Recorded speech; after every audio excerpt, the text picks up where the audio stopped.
काय बोलले ते विशाल काय सांगणार इथे आहात अग्नितांडव पुन्हा एकदा झालेला आहे, तुम्ही इकडचे स्थानिक नगरसेवक आहात, काय सध्याची परिस्थिती आहे? नमस्कार, मी या प्रभागाचा स्थानिक नगरसेवक आहे। 8 वाजेच्या सुमारास रात्री इथे तांडवासारखी आग लागलेली आहे। पूर्ण मीरा भाईंदर शहरामध्ये झोपडपट्टीला बंदी असताना ओपन प्लॉटवर आज आपण बघू शकता नवघर प्रभाग क्रमांक 11 मध्ये सुद्धा असं तांडव बघायला भेटलं आहे। आता याच्यामध्ये किती जीवितहानी झाली आहे याचा आतापर्यंत पत्ता लागलेला नाही आहे। तरी मी महानगरपालिकेला वारंवार तसेच पोलीस स्टेशनला वारंवार पत्रव्यवहार करत होतो। असेच प्लॉट आरडीचे सुद्धा याच्या बाजूला आहेत, तिथे सुद्धा असे झोपडपट्टी आहे। आणि महत्त्वाची गोष्ट म्हणजे अशी की या झोपडपट्टी धारकांकडे सिलेंडर आढळतात। आज या सिलेंडरमुळे जास्तीत जास्त अग्नी इथे पसरले, याचा जबाबदार कोण हा प्रश्न सुद्धा पडतोय। विशालजी मला एक गोष्ट सांगा, एका महिन्यामध्ये ही दुसरा अग्नितांडव आहे, अजूनपर्यंत ह्या गोष्टी माहिती नाहीत, या ओपन जागेमध्ये कोण राहतात हे माहिती नाहीत, यांच्याकडे गॅस कनेक्शन मिळतं। उद्या जर समजा मोठी विपरीत घटना घडली तर याला नेमकं जबाबदार कोण आणि ह्या गोष्टीच्या विरोधामध्ये तुम्ही आवाज उचलणार का? तुम्हाला बोलू इच्छितो की उद्या कुठली घटना व्हायच्या आधीच सांगतो की ही घटना खूपच मोठी आहे। याच्यापेक्षा जास्त मोठी घटना कुठली घडली नसेल, कारण की याच्यामध्ये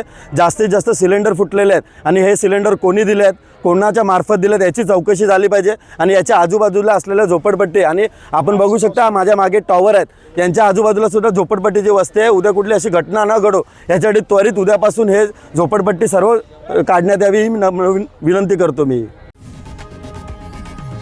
लोकशाही मराठी ऐका, पहा, जागरूक रहा।